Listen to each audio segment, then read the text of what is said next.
un homme sur la route qui tue les autres avec lui. Ça demande de l'efficacité.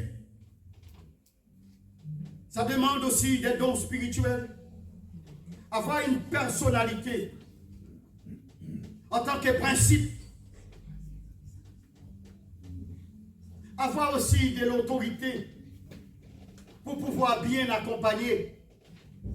J'ai donné ce matin l'attitude du leader spirituel dans l'église. En tant que leader, vous qui n'étiez pas là ce matin, ça va vous être utile. En tant que leader spirituel, vous êtes appelés à accompagner les autres. Mais je vous le dis ici, au nom de Jésus, vous ne pouvez pas accompagner tout le monde. Ce n'est pas parce que vous êtes pasteur, tous les cas qui se présentent de vous, c'est déjà dans votre bureau. Vous n'êtes même pas compétent pour résoudre le problème, c'est déjà dans votre bureau. Donc c'est-à-dire que votre bureau devient un passoire, quoi. On joue avec les choses sérieuses, on joue avec ça. Avant que tu arrives dans mon bureau là, on va avoir une interview, d'accord? Pour savoir est-ce que je suis compétent pour votre cas. Yes. Premièrement, je le disais ce matin, est-ce que j'ai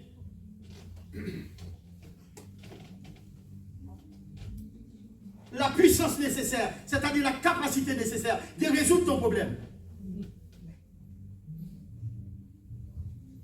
Est-ce que toi, tu viens me voir? Alors, pasteur, le conseil que je vous donne, chaque fois que quelqu'un vient vous voir, vous leader là, avant de vous prononcer, posez une question à la personne. Tu viens me voir, mon frère René, après tu vas raconter ton problème. Ah, j'ai entendu. Mais qu'est-ce que tu attends de moi? Ah oui. Tu viens, moi je suis pasteur, toi tu es membre de l'église, tu viens me voir, tu racontes ton problème. Mais moi aussi j'ai une question pour toi. Quelles sont tes attentes? Là tu vas me dire oui, et tu vas arrêter quelqu'un, et tu vas l'amener des fois à l'église. Là, ça va m'aider moi-même à prendre mes décisions, n'est-ce pas? Ça va m'aider à prendre mes décisions. Donc déjà, tu ne me donnes même pas la permission d'aller voir la personne, donc du coup pour moi je ne peux pas t'accompagner. Je ne peux pas t'accompagner. Et si tu as un problème psychologique, j'ai une équipe de pasteurs psychologues, eh bien je vais te confier à ces psychologues, parce que le Seigneur a donné les sciences sociales pour que l'église soit en bonne santé aussi. Autrefois, quand il n'y avait pas les sciences sociales, Jésus a dit agissait directement. Mais aujourd'hui, il y a les sciences sociales pour vous accompagner. Les pasteurs doivent être formés en sciences sociales pour accompagner l'église. Et si les pasteurs ne font pas, il y a des jeunes dans l'église. Nous, à Paris, les jeunes qui sont des psychologues sont embauchés dans l'église. On les embauche. Et quand il y a un besoin, on a dit, bon, dans tel bureau, vous avez sœur et tel, qui a 23 ans, qui va recevoir madame qui a 72. Mais c'est elle qui est compétente. C'est elle qui est compétente. Apprenons à respecter les jeunes. Timothée a prêché. Et quand Paul est arrivé, Paul s'est rendu compte que c'est les vieux, et si je prends un langage vulgaire, un peu trivial, pour dire que c'est les vieux qui ont choisi les petits. Les anciens ont choisi Timothée. Et qu'est-ce que Paul fait? Paul dit, mais Timothée n'est pas assez formé pour cela. Timothée n'a pas assez de compétences pour cela. Est-ce que Paul a cassé Timothée? Non. Il a dit, mon frère, puisque Dieu t'a choisi, les anciens ont confirmé cela. Moi, je vais t'accompagner. Je ne peux pas faire une formation pour toi sur place, mais je vais le faire à distance. Je vais le faire par correspondance. Et je te donne des conseils, je te forme, et je te dis comment il faut faire. Et voilà, Timothée a conduit l'œuvre. Tout en sachant que Timothée était pagano-chrétien. Bien-aimé, le leadership spirituel demande des qualités essentielles. Et dans ces qualités essentielles pour le leadership spirituel, j'ai parlé tout à l'heure de l'humilité. J'ai parlé aussi de la compréhension, de la capacité, de la loyauté. Mais aussi, il faudrait que j'ajoute des qualités domestiques, qualités morales et mentales. Tout ceci se trouve dans les textes de l'apôtre Paul à Timothée, 1, la première lettre, du 3e chapitre au 10e verset, et dans 2 Corinthiens 5 et suivants. Les qualités essentielles pour un diacre. Dans mon pays, diacre signifie diaquer. Bouleverser, chambouler, déplacer. Mais diacre qu'on utilise ici, c'est pour être bien orienté. D'ailleurs, le mot diacre, en grec, c'est diakonos, qui signifie celui qui sert. Bon, il y a plusieurs significations. Mais quand on prend konari en latin, qui signifie aussi serviteur, mais c'est dans le sens de celui qui se bat complètement. C'est quelqu'un qui travaille dur. Tandis qu'en grec, c'est juste quelqu'un qui sert. Et tandis qu'en latin, c'est celui qui travaille dur. Donc le diacre est appelé à travailler dur. Le diacre est appelé à travailler dur. Moi, j'ai observé quelque chose là tout à l'heure. Ah, je suis là depuis ce matin, moi. J'ai observé. Ah, j'ai vu la fille du diacre qui mangeait à table avec nous. Et j'ai pas vu le diacre qui était en train de servir. Et bon, en fait, il y en a qui étaient en train de servir. Pardon. Mais après, j'ai observé pour voir qui va défaire les tables. Ah oui. Est-ce que c'est le pasteur qui va refaire les tables pour que l'église recommence? Ou bien c'est le diacre qui va demander de l'aide aux autres pour s'occuper de cela? À Jérusalem, c'est là que l'église a été placée. L'église primitive a été placée à Jérusalem. Supposons, on dit Jérusalem, c'est le nouveau Paris. Au portable à la maison, téléphone accroché dans le mur, et on a plusieurs chaînes, on peut changer comme on veut. Donc, même pour laver sa linge, on a un appareil. Après, un autre pour sécher. On a tout ça. En fait, ceci dit, on est dans le luxe et nous sommes confortables. Le Seigneur nous a demandé de placer notre église à Paris. On est bien, n'est-ce pas? Là, on devient des beaux pasteurs. Parce qu'on a tout. Mais lorsque le Seigneur va dire à ses mêmes serviteurs, il faut quitter cet endroit, ils ne vont pas entendre. Ils ne vont pas entendre. Ça, c'est pas la parole de Dieu, ça. Ah non, c'est pas la parole de Dieu, ça. Donc, vous savez, en tant que leader spirituel, si vous ne voulez pas obéir à Dieu, il va utiliser mes méchants pour vous fouetter. Hein? Le Seigneur peut utiliser quelqu'un qui n'a jamais mené le pied à l'église pour te passer des coups de fouet. Et après, vous n'aurez que vos yeux pour pleurer. La persécution les a fait quitter Jérusalem de force. Ils quittent le confort de force. Et quand ils arrivent là-bas, c'est lui qui est arrivé en Inde. Il a fondé des églises en Inde. C'est lui qui est parti en Afrique. Il a fondé des églises en Afrique. C'est lui qui est venu en Europe. Il a fondé des églises en Europe, mais il n'avait pas voulu venir. Mais c'était le plan de Dieu pour que le monde soit converti. Le monde attende la bonne nouvelle, que les trompettes sonneront. Un deuxième exemple de leader. On a un grand leader de la Bible, un très grand. Un homme à la cheville de Jésus, le prophète Élie. Il était un grand serviteur de Dieu. Il était tellement grand. Il a gagné la bataille contre les prophètes Baal.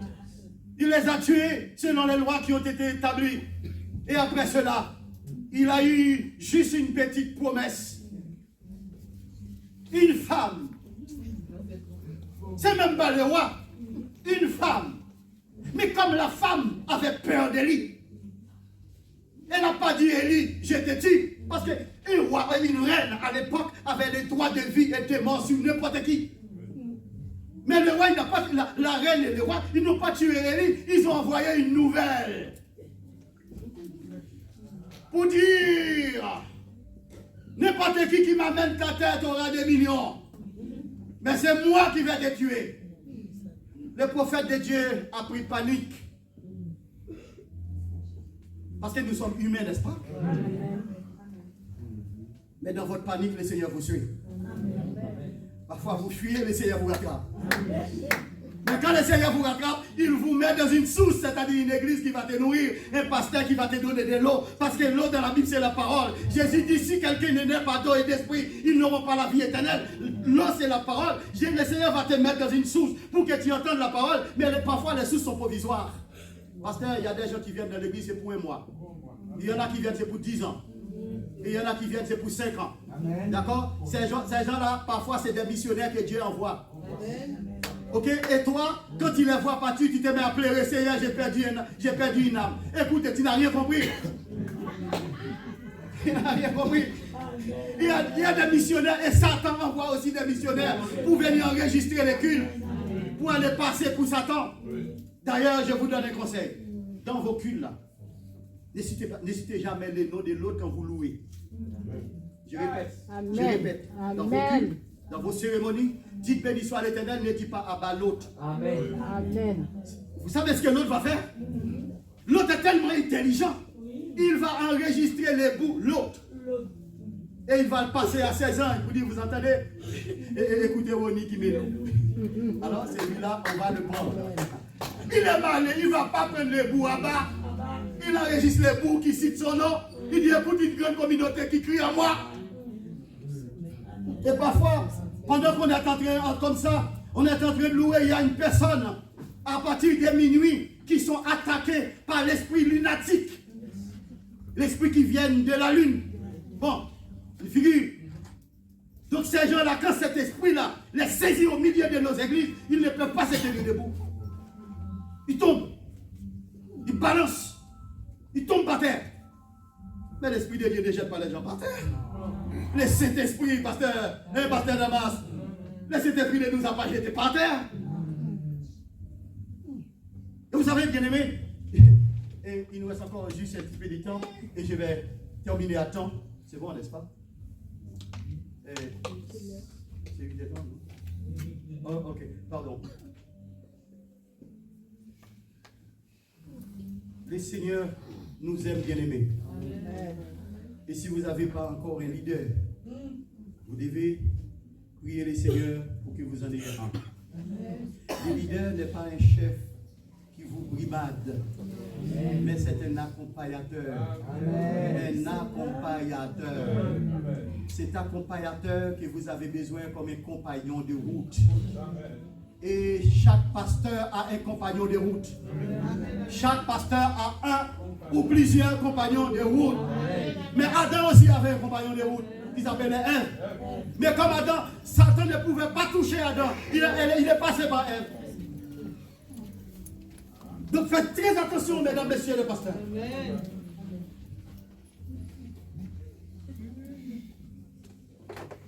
Et vous savez, quand on dit côte, signifie très proche, n'est-ce pas? Il y a des gens qui pensent que côte d'Adam, c'est une opération chirurgicale. Et c'est que vous n'avez pas compris les paraboles alors.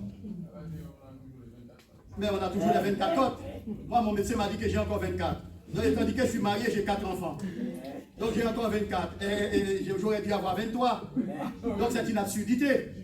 C'est que côte signifie la personne la plus proche de toi, ton compagnon de route. Est-ce que vous avez remarqué, dans toute la Bible, chaque fois que le Seigneur appelle quelqu'un, il donne une côte? Le prophète a une côte. Le pasteur a au moins une côte.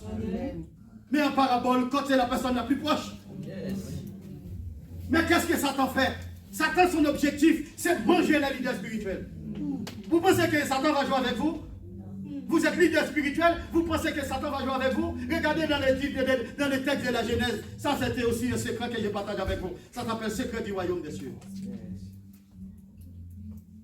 Dieu a dit à l'homme, puisque tu n'as pas respecté l'alliance, tu retourneras là où tu as été avant. Donc tu deviens poussière. Notez cela. Dieu dit à l'homme, tu deviens poussière. Ok. Ça, c'est la sanction de l'homme. Il a sanctionné l'homme. Parce que l'homme n'a pas demandé pardon. L'homme devient accusateur comme le diable. Vous, quand il y a un problème, vous accusez les autres. Vous ne cherchez pas des solutions, on accuse les autres. Et moi, dans tout ça. Et après, il a pris la femme. Est-ce qu'il a sanctionné la femme bien-aimée? considérez ça comme une sanction, vous? Non, la femme n'a pas été sanctionnée. Ça, c'est moi qui l'ai dit. Ce que vous considérez comme sanction est la douleur de l'enfantement. La douleur de l'enfantement, c'est donner naissance à ceux qui viennent de toi. C'est-à-dire le pasteur qui a mangé le Saint-Esprit doit donner naissance à des enfants. La douleur de l'enfantement. Donc après, vous allez voir ça avec Jésus. Et puis Satan a été sanctionné. Aujourd'hui, bon, si Dieu avait vraiment condamné la femme, pourquoi ils ont inventé péridural alors? Donc ils ont corrigé Dieu alors. Et quand Dieu fait quelque chose, c'est définitif. C'est définitif. Ok? Il y a même de la morphine, il y a tout. D'accord? C'est péridural. Donc ça enlève de la douleur. Mais c'est que Dieu met, vous ne pouvez pas l'enlever. Manger à la sueur de son front, tu ne peux pas l'enlever. Mais Satan a été aussi sanctionné. Il y a bien Satan qui va manger de la poussière. Mais où est-ce qu'il va manger de la poussière? Moi, j'ai jamais vu ça. Alors, qu'est-ce que Dieu a dit à l'homme? Tu es poussière. Et après, qu'est-ce qu'il a dit à Satan? Alors, Satan va manger qui? Oui. Ça, c'est l'homme qui n'a pas respecté l'alliance. Satan va vous dévorer. Et Dieu a donné l'ordre à Satan de s'occuper de vous. Parce que désormais, sans Dieu, vous êtes poussière, vous n'êtes rien. Vous vous dites plus leader spirituel, mais vous n'êtes rien. Et celui-là, il va vous dévorer. Mais Satan, c'est juste une image. L'image du serpent. Ce sont des faux pasteurs. Les serpents sont des faux pasteurs qui détournent la parole de Dieu. Et qui arrangent la parole à leur manière pour qu'ils gagnent. J'atterris sous peu pour dire, bien-aimé, il se pourrait bien que vous ayez des questions. Mais je vous propose de noter Actes des Apôtres, chapitre 20, à partir du verset 17.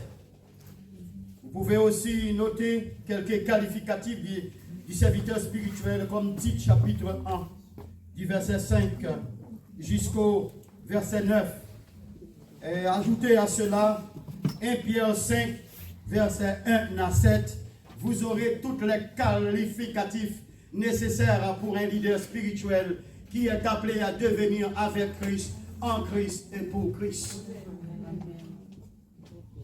J'ai béni le Seigneur pour ce moment que nous venons de passer ensemble à tenter d'expliquer le leadership spirituel en utilisant quelques exemples frappés au coin du bon sens.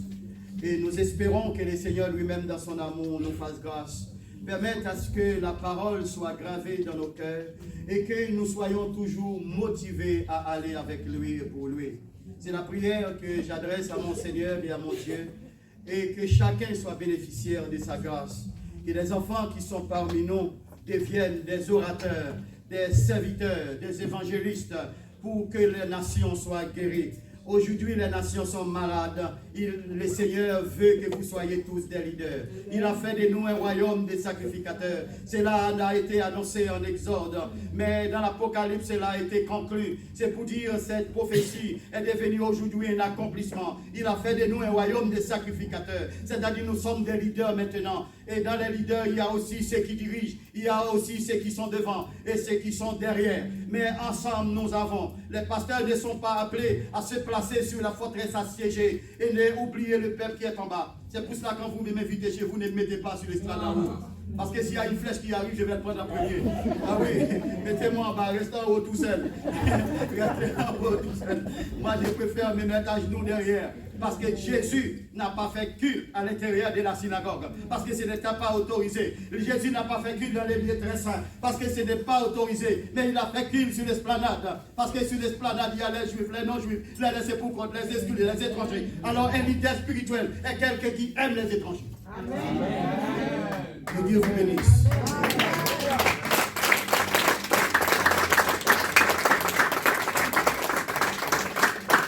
Est-ce que quelqu'un aurait éventuellement une question?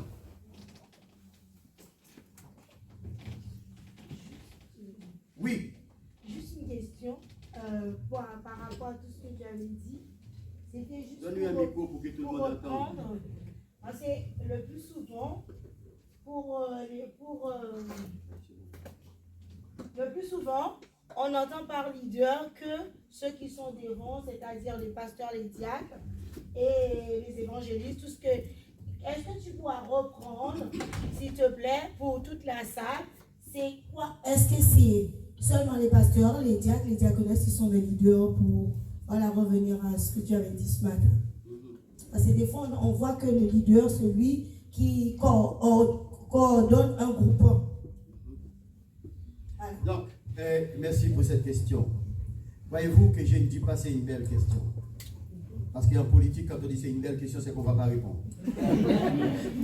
Et moi, je vais répondre. J'ai insisté, mes amis, j'ai insisté sur le fait que dans la Bible, Dieu est un arbre. Dans le sens parabolique du thème. L'arbre, c'est Dieu. Mais Dieu est spirituel. L'arbre physique, c'est les pasteurs. Un arbre est arbre quand il y a des branches. Et les branches sont utiles quand elles ont des feuilles. Donc les pasteurs qui n'ont pas de branches, c'est normal qu'ils soient seuls leaders ici. Les autres ne se sentent pas concernés. C'est la famille pastorale qui fait tout, parce que les autres ne se sont pas considérés comme des branches. Soit qu'ils ont été mal enseignés, ou bien qu'ils ne veulent pas comprendre, ou bien qu'ils sont des profiteurs qui viennent juste pour consommer et qui ne donnent rien. Ceci dit, quand Dieu dit c'est un royaume des sacrificateurs, parmi les sacrificateurs, il y a les leaders. Dans l'église de Jérusalem, il y avait beaucoup de responsables dans l'église de Jérusalem. Mais qui dirigeait l'église de Jérusalem d'après vous?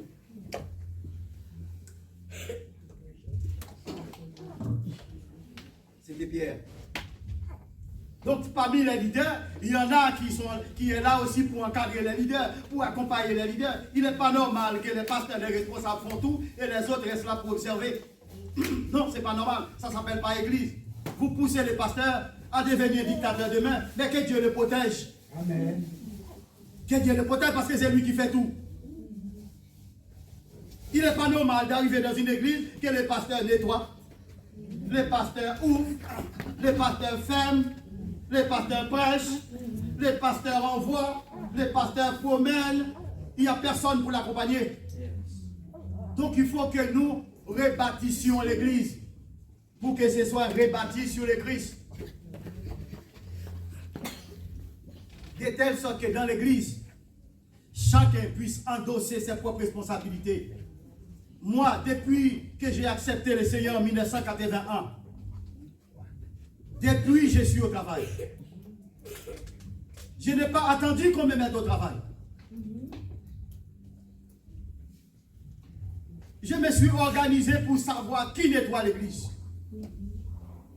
Et comme j'étais à peine converti, j'ai demandé la permission pour accompagner ceux qui nettoient l'église. Après, j'étais devenu chef général du nettoyage. J'avais pris des galons. J'ai nettoyé l'église. Lorsque les gens arrivent, moi, je n'avais pas permis à ce que quelqu'un arrive à l'église avant moi. Je n'avais pas donné cette permission-là. Donc, du coup, c'était à moi d'arriver avant pour que je sache là où tu vas t'asseoir, que c'est propre. Et c'est bien arrangé. Et c'est là que le Seigneur a fait quelques mois après. Ils m'ont nommé moniteur de l'école du dimanche. Je ne savais même pas ce que ça signifiait. Mais le Seigneur savait. Après, à force d'enseigner, je me suis rendu compte que je ne savais rien, je suis allé à l'école.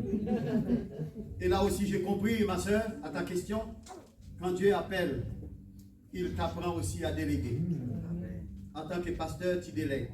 Quand tu délègues, tu fais pas la chose à la place de la personne. Là maintenant, je vois que les gens ne savent pas. Donc la prochaine fois, on met la table à manger, on va dire, Jack, la table est là.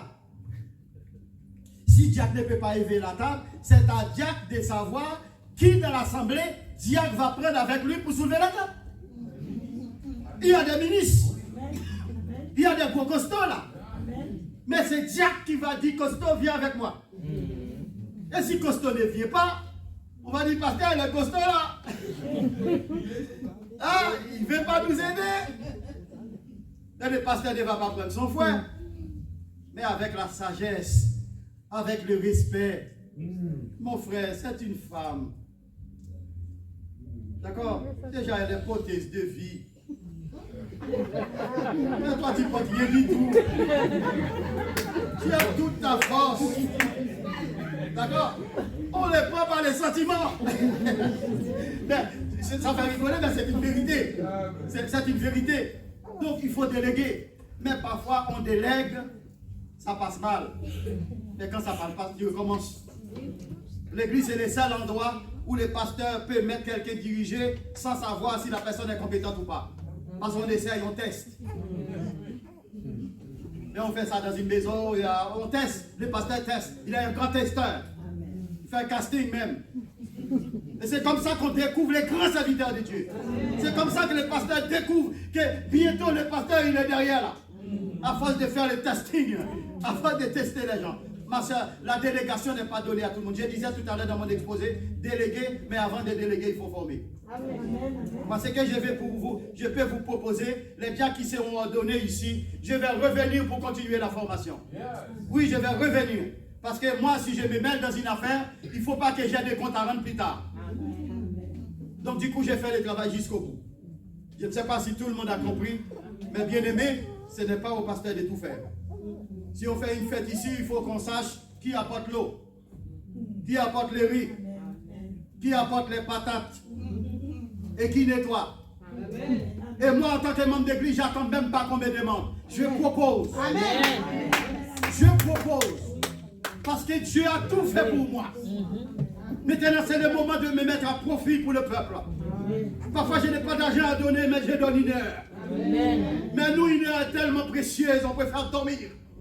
Mais dans Matthieu 13, verset 24, 25, c'est parce que vous étiez en train de dormir qui fait que Satan a mis une autre semence dans votre cœur. Le sommeil, c'est l'ignorance. N'est pas témérer dans la parole, n'est pas garder la parole de Dieu. Si vous n'obéissez pas assez que le Seigneur est là pour vous accompagner, après vous prétendez obéir à Dieu. Non, bien aimé, soyons sérieux. Oh, je ne vais pas prêcher. C'est bon, ma soeur? Bien. Donc, il me semble qu'il n'y a pas d'autres questions. Cela veut dire pour moi que les propos étaient vraiment sensés, pour dire qu'ils sont frappés au coin du bon sens. Nous ne pouvons que rendre gloire à Dieu pour que lui-même continue à nous faire grâce.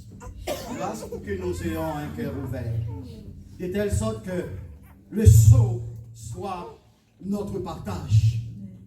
Le sceau soit notre partage. Sceau dans la Bible, c'est la parole. Hein? Sceau. Quand il y a un sceau, donc du coup, quel que soit l'endroit où vous arrivez, tout le monde va voir que vous avez un sceau. Même quand vous ne le voyez pas. Mais le sceau que le Seigneur vous cède. Et moi, je prie pour que le Seigneur vous moissonne. Pour que vous ne perdiez plus votre temps. Et enfin, choisissez désormais avec qui voulez-vous aller au festin de noces. Avec qui? Celui avec qui je marche. Est-ce qu'il a été ensemencé par Dieu ou par Satan? Vous voulez avoir la réponse? Demande à ton maître. Il te le dira. Celui qui demande, reçoit. Et c'est ce que Dieu a dit. Moi, il y a des pasteurs, des responsables, des leaders qui viennent travailler avec moi. J'ai dit, bon, c'est bien qu'on peut travailler ensemble pour Dieu. Mais comme moi, je ne suis pas maître de moi-même, il faut que je demande à mon patron. Quand je demande au patron, le patron m'a dit, ce pasteur-là, il porte des chaussures qui sont trop grandes pour tes pieds. C'est ce que le Seigneur m'a dit. Et jusqu'à présent, au moment où je vous parle, j'ai l'image de la chaussure de mes pieds. La chaussure est tellement grande et longue, il y a les bouts qui partent derrière. Et cette personne veut que je travaille ensemble avec elle. Et vous, si vous êtes dans l'arrogance, vous allez dire à toi, tu as une grosse chaussure, je ne veux pas avec toi. Non, l'humilité, le respect et être en paix avec tous. et que toute la gloire soit à Dieu. Soyez bénis.